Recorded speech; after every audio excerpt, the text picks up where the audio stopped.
What's going on YouTube? It's Pelfrey, and I'm gonna make this a quick video because it's me and the kids. It's probably gonna be loud, but a couple things I wanted to go over. I know it's really blue, but the coralline algae is growing on the back wall perfectly, and this wall hammer fell off the rock, so I'm going to have to stick my hand in the tank and re-glue it. Real quick, I'll plug the Instagram at Pelfrey's Reef.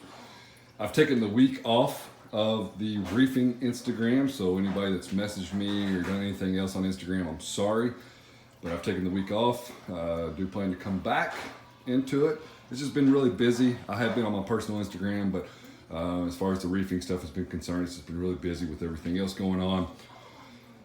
I'm preparing for vacation in a couple weeks, and with that said, I bought the Ehiem auto feeder, which is crazy small, and I haven't quite, actually this is I programmed the time, but I haven't quite figured out where I'm gonna mount it, but I wanna do the same thing that I did with the AFS, the Neptune AFS, and have it dump into the return chamber there.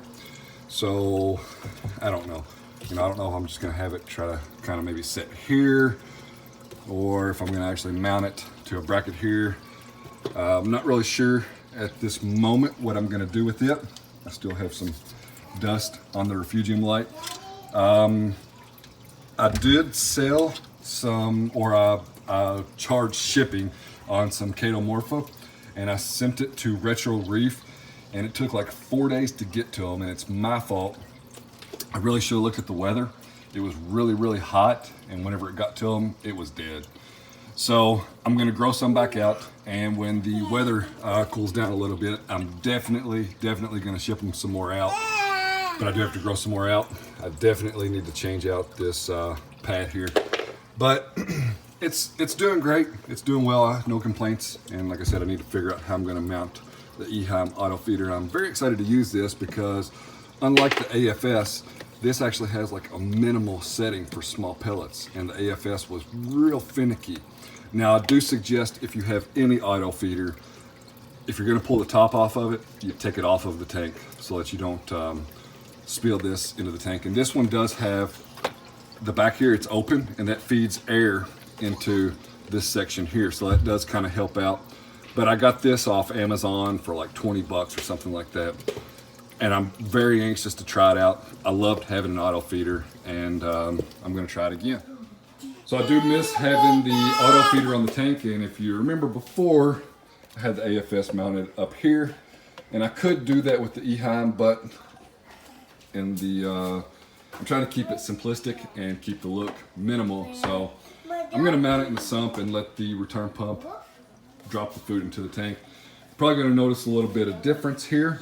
I did move the PP15 over to the left of the tank. Again, I'm sorry for any background noise, it just is what it is. The glass is super dirty, but you know, it's no longer an acquaintance of mine. I actually consider him a really good friend, and I talk to him all the time, but Scurvy's Reef sent me the Gyre 1K. It's hard to see in here. And I actually have the controller in here because I wanted to try to figure out a good setting, and I have it on like a 0.04 pulse. It's silent, and I got it ramping up to 100%, and it's dead silent. Now, the thing is, but as far as the Icecap 1K is concerned, super easy to program, just like the Gyres. But again, that's why I left the PP15 in here, because it's not enough flow, but for what I need, what I have in the tank right now, it's perfect for me. And again, 0.04 seconds ramp up at 100%, dead silent, not even making a noise. The Battlecorals, as we like to call it, back here. You can see the glass is dirty. I got some coralline algae growing back here. And the pump has some brown crud growing on it. So does the PP15. You can see the coralline algae. So this tank grows coralline algae like no other. No problems there whatsoever. And again, I'm gonna pick up that wall hammer and make sure it survives, because that's one of my pride and joys there. But that's it, folks. The tank's doing well. Did not do a water change last week, but I do plan on doing one this week and getting a water change knocked out. I would like to do a 10-gallon water change, but we actually used my 10-gallon container and we painted the cabinets in the house. So I'm only gonna do a 5-gallon container. So real quick, this is kind of what we've been busy on. We actually painted all of the cabinets. Excuse the mess on everything. We got a brand new refrigerator. It's connected to Wi-Fi. It's got a big screen on it. It's awesome. We're gonna do the countertops next. My wife's got this one primed. She got that primed. We gotta do the rest of them.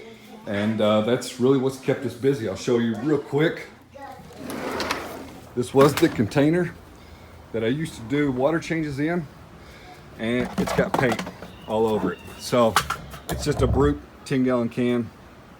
I'm gonna have to order another one, no big deal. I mean, we needed something to stick some stuff on to paint it. It is what it is. Hope you enjoyed this video. Sorry that it's so short. Stay tuned for more. Be sure to check out the website at pelfrey.net. Check out the Instagram at Pelfrey's Reef. And I'll catch you on the next one.